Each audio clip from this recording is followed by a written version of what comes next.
My parents are selfish.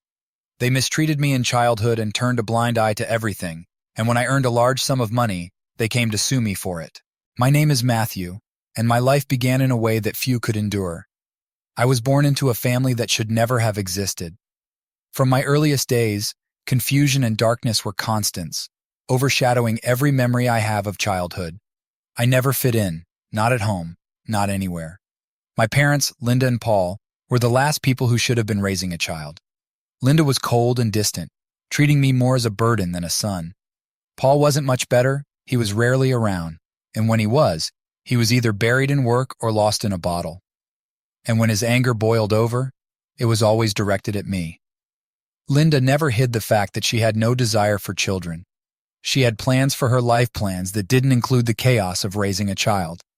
I was an unplanned mistake, something she couldn't undo, and she made sure I knew it. It wasn't just neglect that shaped me, it was outright hostility. My parents didn't merely ignore me, they actively resented me. To them, I was nothing more than an anchor, weighing them down. My earliest memories are filled with the sounds of their arguments, objects being thrown, and the nights I spent hiding under my bed, trying to escape the storms that raged just beyond my door. There's one night I can't forget, no matter how hard I try.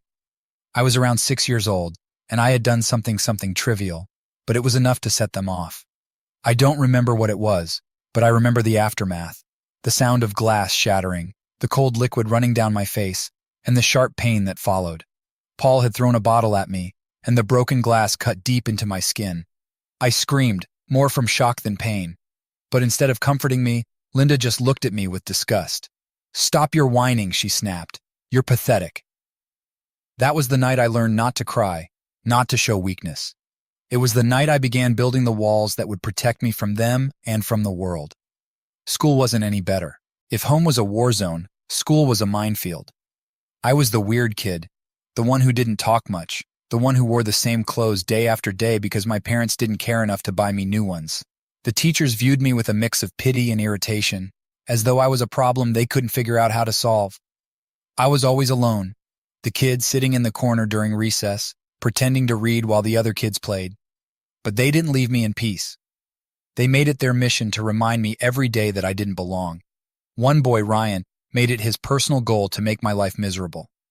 He was bigger, stronger, and knew how to use that strength to his advantage. It started with name-calling and shoving, but it quickly escalated. He would corner me after school, taunting me, daring me to fight back, but I never did.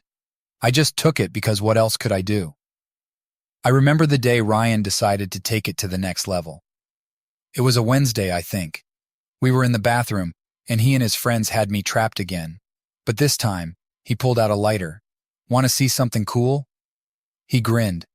I didn't answer. I just stood there frozen as he flicked the lighter on and off. The flame danced, and I felt a chill run down my spine. "You scared, Matt?" he sneered. "You gonna cry?" I didn't cry. I didn't make a sound, but inside I was screaming. He lunged at me, grabbing my arm and holding the lighter close to my skin. I felt the heat, the pain, but I didn't fight back. I just stood there, waiting for it to end. When he finally let go, I ran. I didn't stop until I was home, my arm raw and blistered. But when I walked through the door, no one was there to help me. No one cared. My parents didn't even notice. Ryan wasn't the only one. The teachers, the other kids, they all played their part in making my life a nightmare. I was the scapegoat, the one everyone could pick on. One teacher, Mrs. Parker, seemed to take a special pleasure in humiliating me. She would call on me in class, knowing I didn't know the answer, and then mock me in front of everyone when I got it wrong. "You're never going to amount to anything, Matthew," she'd say, her voice dripping with contempt. "Why do you even bother?" I didn't have an answer. I didn't have an answer for anyone. I was just trying to survive.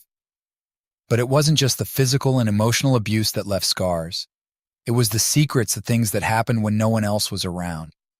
Things I couldn't tell anyone about, even if I wanted to. There was a man, a friend of my parents, I guess. He would come over sometimes, usually when Paul was too drunk to care. He would take me to the basement, away from prying eyes, and do things no child should ever endure. I tried to tell Linda once. I told her what he did, what he made me do. But she didn't believe me. She slapped me and told me to stop lying. That was the last time I ever tried to tell anyone. I learned to keep quiet, to keep my head down, to disappear. I became invisible, a ghost in my own life. I stopped feeling, stopped caring because it was the only way to survive. But no matter how hard I tried, I couldn't escape the darkness that followed me everywhere.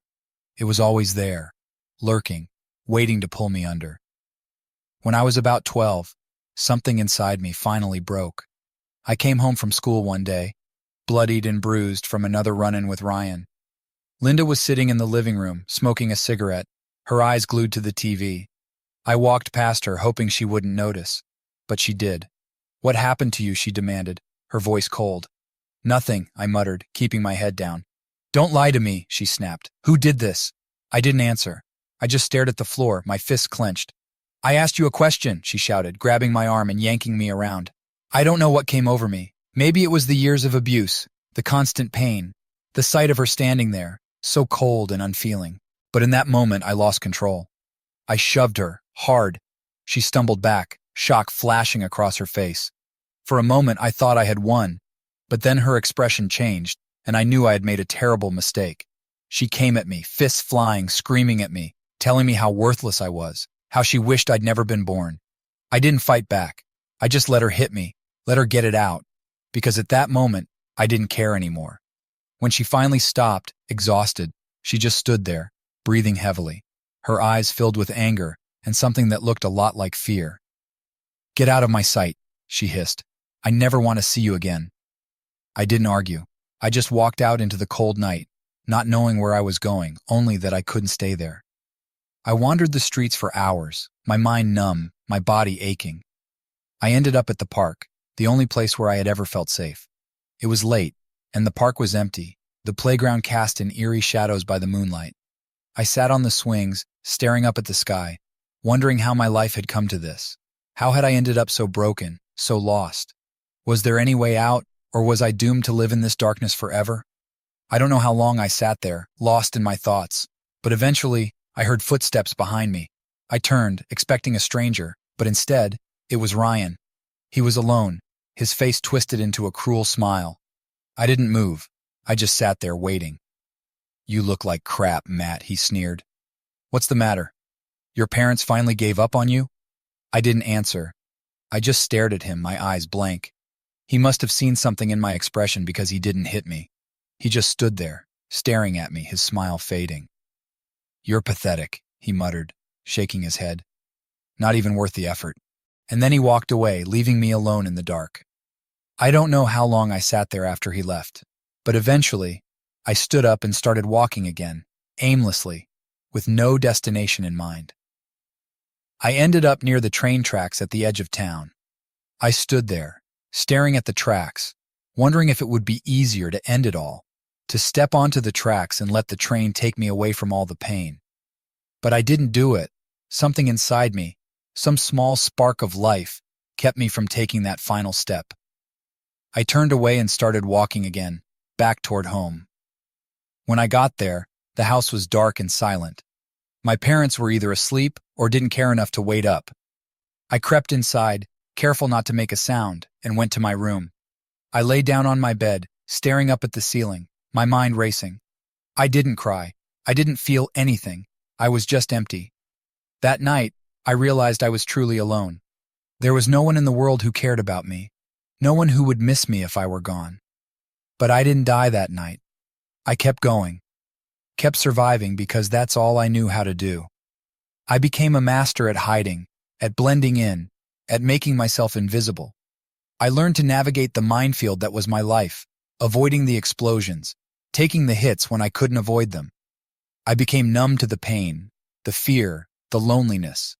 But no matter how hard I tried, I couldn't escape the darkness that had taken root inside me. It was always there, lurking, waiting to consume me. And sometimes late at night, when the world was quiet and I was alone with my thoughts, I would wonder if maybe, just maybe, it would be easier to let it. Everything changed one cold, fateful day when I was found by a man named David Thompson. My life was at its lowest point, and I had nothing to live for. But David changed everything in ways I couldn't have imagined.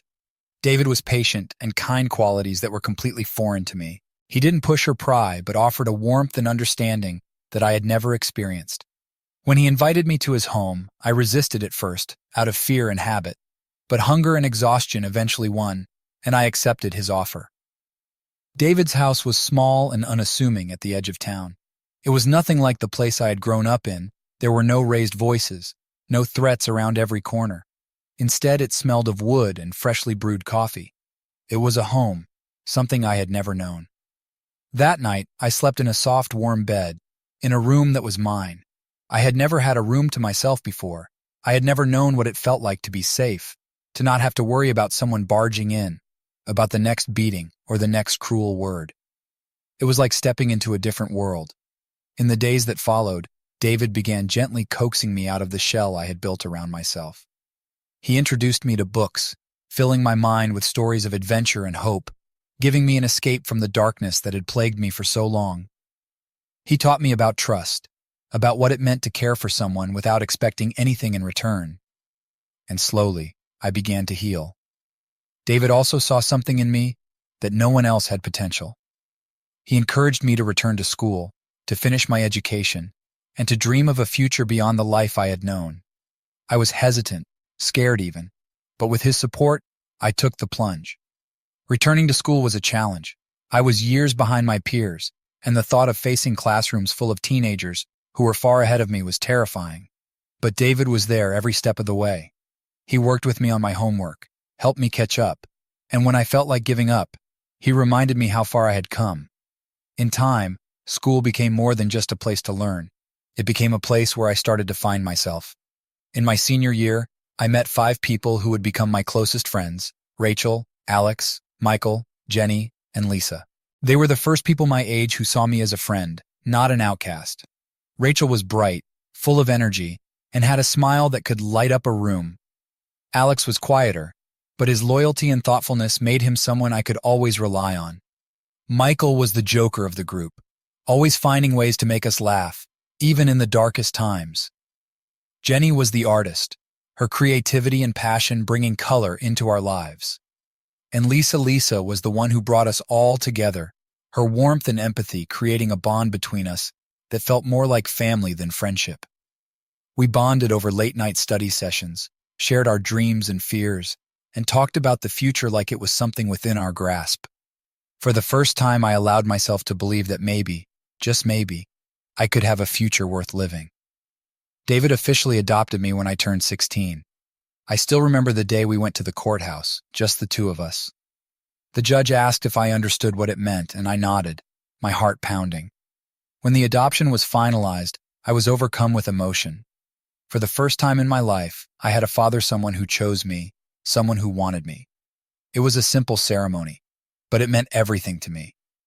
After graduation, my friends and I made a pact we would go to university together. We spent months preparing, filling out applications, visiting campuses, and planning our future. When we all got accepted into the same university, it felt like a dream come true. University was a fresh start, a place where no one knew about my past. I threw myself into my studies, determined to succeed. But university was also a place full of challenges I hadn't anticipated. At first, everything seemed perfect. We were living in dorms close to each other, taking classes together, joining clubs, and making new friends. It felt like we were on top of the world.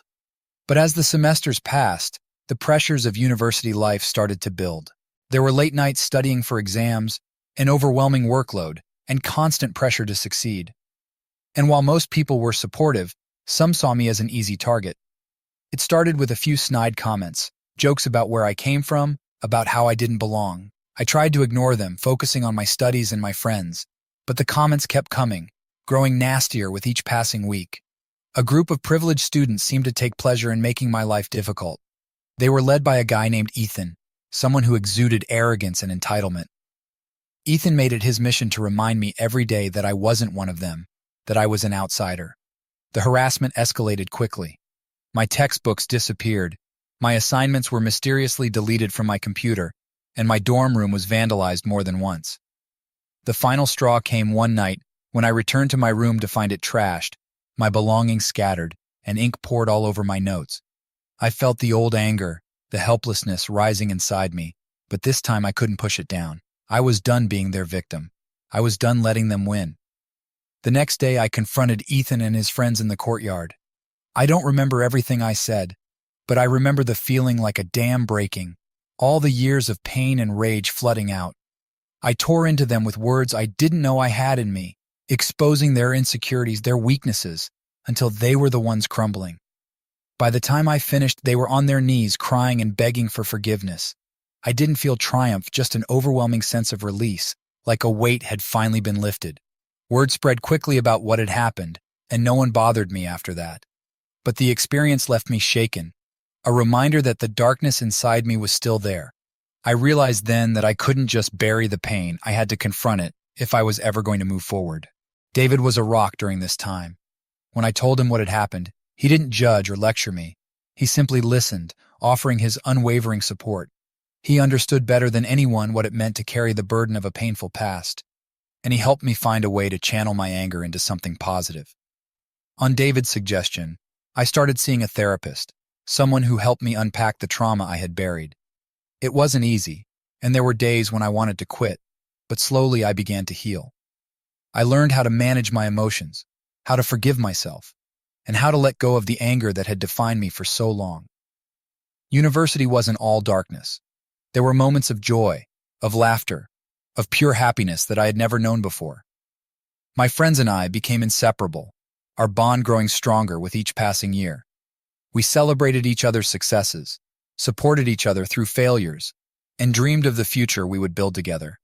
In our final year, we all started thinking seriously about what came next. Rachel had always wanted to be a journalist, and she landed an internship at a prestigious newspaper. Alex was passionate about technology and started developing an app that quickly gained attention. Michael, with his sharp wit and charm, was drawn to the world of advertising and quickly made a name for himself in the industry. Jenny, the artist, found her calling in graphic design, her work becoming increasingly sought after. And Lisa, with her empathy and ability to connect with people, pursued a career in social work, determined to make a difference in the world. With graduation looming, we began to make plans for the future. We found a small apartment in the city, deciding to live together while we figured out our next steps. It wasn't much, but it was ours, and it felt like the start of something new and exciting. Graduation day was surreal. As I walked across the stage to receive my diploma, I felt a sense of pride I had never known before. I had made it. I had survived everything life had thrown at me, and I had come out the other side stronger, more resilient, and ready to take on the world. After graduation, things moved quickly. Rachel's internship turned into a full-time job, and she quickly made a name for herself in journalism. Alex's app took off, attracting significant investment, and he started his own tech company. Michael's creativity and humor made him a rising star in advertising. Jenny's graphic design business flourished, her art becoming a staple in the industry. And Lisa, with her compassion and dedication, became a beacon of hope for those she helped in her social work. But life after university wasn't without its challenges. The corporate world was cutthroat, and I found myself facing new forms of pressure. There were times when I felt like I was drowning, but I had my friends, and I had David, and they helped me keep my head above water. One of the most shocking moments came about a year after graduation. We were all settling into our careers, each of us facing the pressures and challenges of the real world. One night, Rachel called me, her voice trembling. "Matthew, can you come over?" "Something's wrong," she said. I didn't ask questions. I just grabbed my coat and rushed to her apartment. When I arrived, I found Rachel sitting on the floor, tears streaming down her face. She was holding a letter, her hands trembling. "What's going on?" I asked, rushing to her side. Rachel handed me the letter, her voice barely above a whisper. "They're shutting down my section. I'm being let go." The letter was from the newspaper, informing her that they were closing her department, effective immediately. Rachel had poured her heart into her work, and now it was being taken away from her in an instant. "It's all falling apart," she whispered, her voice breaking. "Everything I've worked for." I didn't know what to say. Rachel had put everything into her career, and now it was crumbling around her. I pulled her into a hug, holding her as she cried, while Lisa arrived to comfort her. The rest of our friends soon joined, and we spent the night together, supporting Rachel through her shock and uncertainty. Rachel fell into a deep depression, struggling to find meaning after losing the job that had defined her. But we didn't let her fall. We were there for her, just as she had always been there for us. It was a long road, but Rachel eventually found her footing again. She started freelancing, writing for smaller publications, and slowly rebuilding her career. It wasn't easy, and there were many setbacks, but she persevered. And through it all, our friendship remained strong, a constant in a world that was always changing. As for me, I continued to climb the corporate ladder, earning promotions and accolades. But no matter how much success I achieved, I never forgot where I came from or the people who had helped me get there. Another shocking event came a few months later when Alex's company, the one he had poured his heart into, faced a hostile takeover. It was unexpected, ruthless, and it left him reeling. "They're going to take everything," he said one night, despair in his voice. "Everything I've worked for, it's all going to be gone." I had never seen Alex so defeated, so lost. He had always been the calm, steady one, the rock we could all lean on. But now, he was the one who needed support.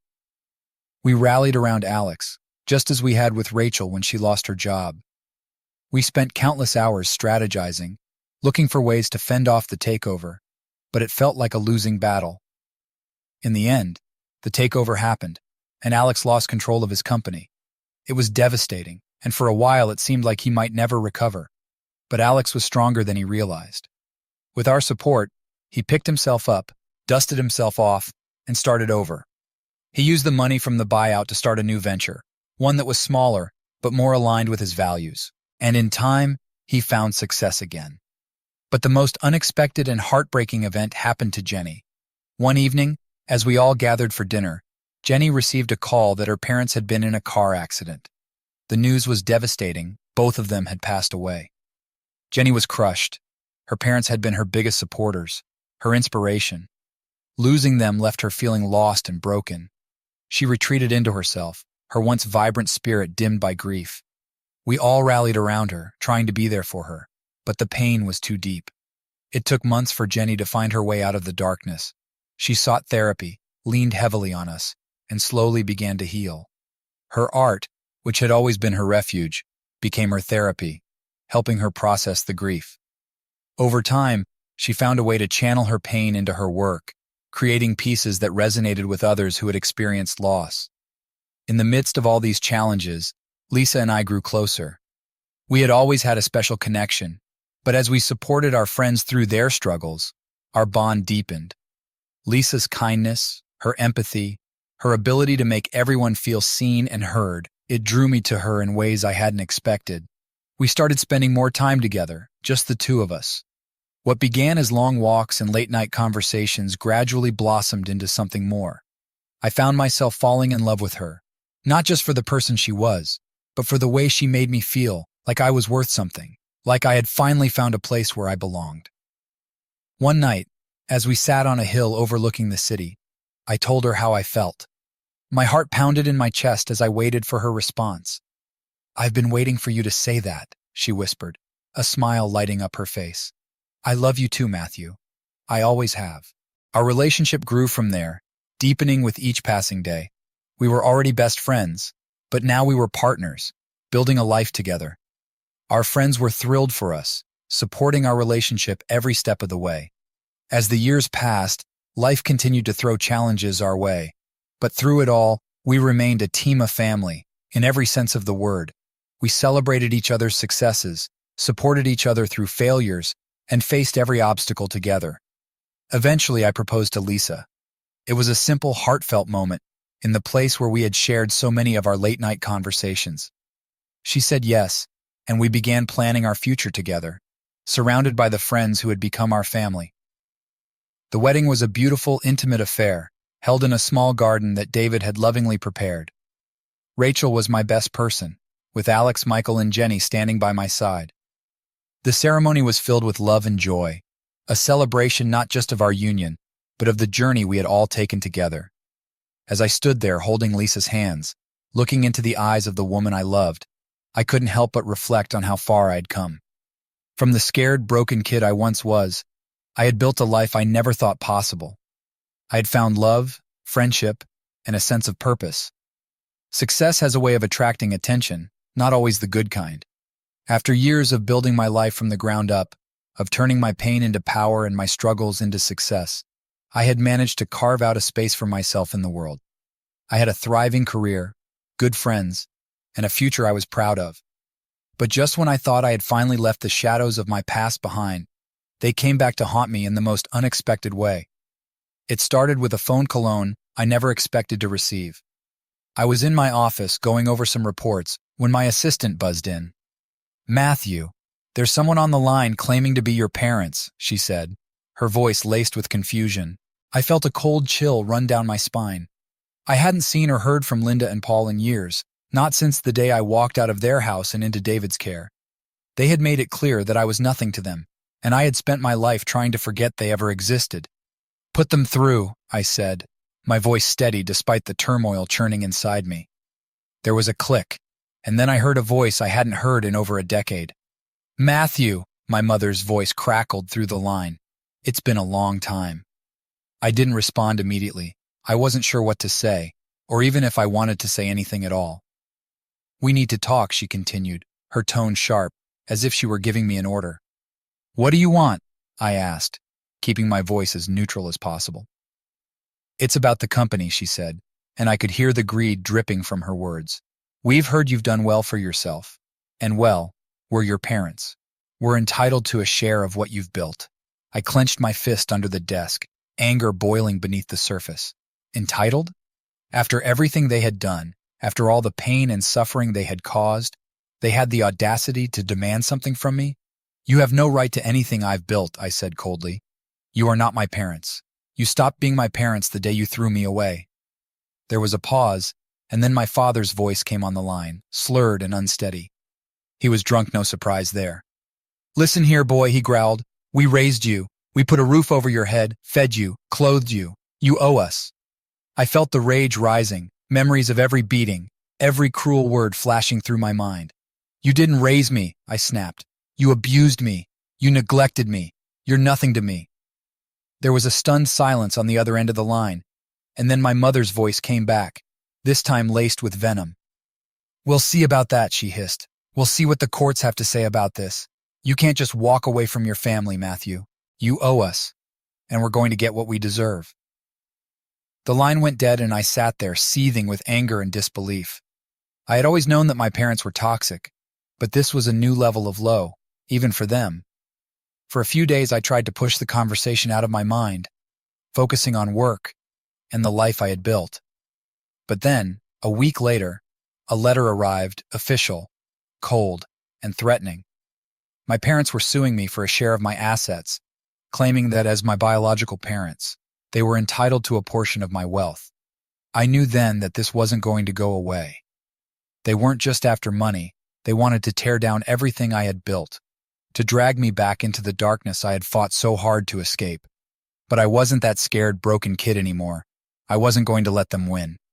The first step was to hire a lawyer, a good one. I had made enough connections over the years to know exactly who to call. I reached out to Victoria Mason, a sharp, no-nonsense attorney with a reputation for being ruthless in the courtroom.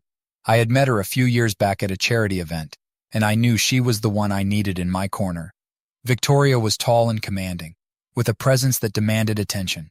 She listened intently as I explained the situation, her expression growing more serious with every word. "They don't have a leg to stand on, Matthew," she said after I finished. "But that doesn't mean they won't try to drag this out and make your life hell in the process. Are you prepared for that?" I nodded. "I've been through worse, Victoria. I just want to make sure they don't get a single cent from me." She gave me a tight smile. "Then let's make sure they don't." The lawsuit proceeded quickly. My parents, clearly desperate for money, had hired a cheap lawyer named Greg Lawson. Greg was a shifty character with a reputation for taking on cases no one else would touch and losing them. He wasn't much of a threat, but I knew better than to underestimate anyone in a legal battle. Victoria and I went over every detail of the case, preparing for the worst. She helped me gather evidence from my childhood medical records, old police reports, and even testimony from neighbors who had witnessed the abuse. It wasn't easy dredging up all those memories, but I knew it was necessary if I wanted to win. We also made a strategic move. Victoria reached out to Greg Lawson with an offer, a bribe, really, though we didn't call it that. The idea was simple: we'd offer him a payout if he agreed to intentionally bungle the case. Given his reputation and the fact that he was likely being paid peanuts by my parents, it didn't take much to convince him. "Are you sure this is the best approach?" I asked Victoria, feeling a bit uneasy about the plan. She looked at me with a level gaze. "It's not about fairness, Matthew. It's about winning. And if this makes the difference between you losing everything or keeping what's rightfully yours, then it's worth it." With Greg on our side, the trial became more of a formality than a real fight. But that didn't mean it was easy. Walking into that courtroom and seeing my parents sitting there, smug and self-assured, was like stepping back into a nightmare. They had aged, their faces lined with bitterness, but their eyes still held that same malice I remembered from my childhood. The trial was presided over by Judge Margaret Evans, a woman known for her fairness and non-nonsense attitude. She was in her early 60s, with silver hair pulled back into a neat bun and sharp, piercing eyes that missed nothing. I could tell from the moment she entered the courtroom that she wasn't going to put up with any nonsense. The trial began with Greg presenting my parents' case. It was pathetic, really.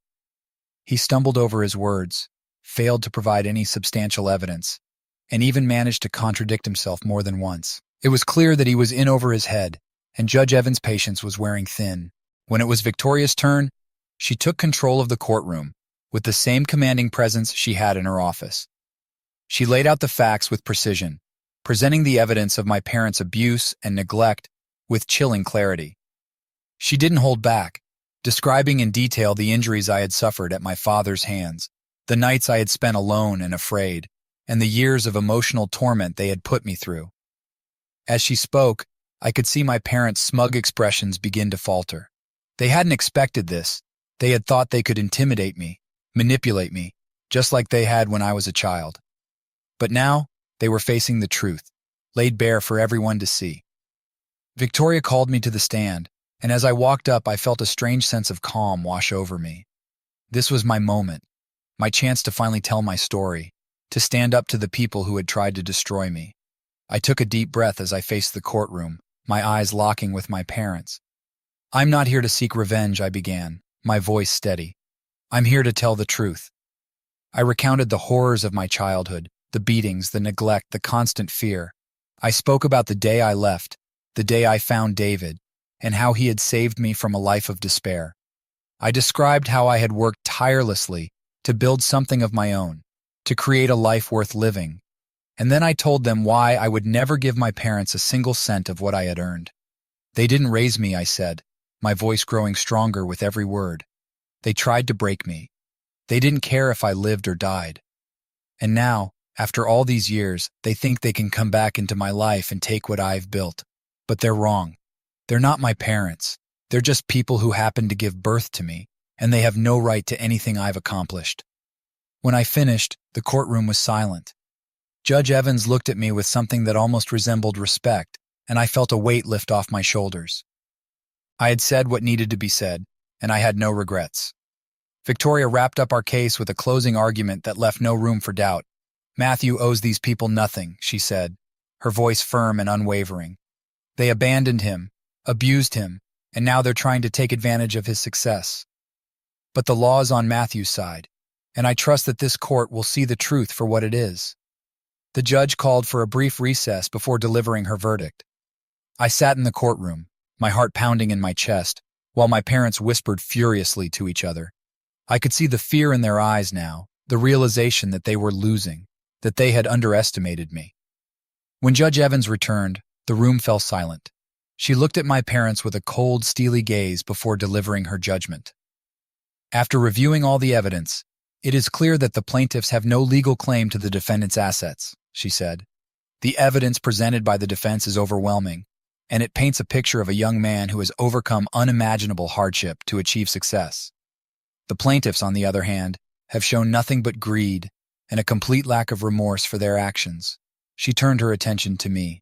"Matthew, you have shown great strength and resilience in the face of adversity.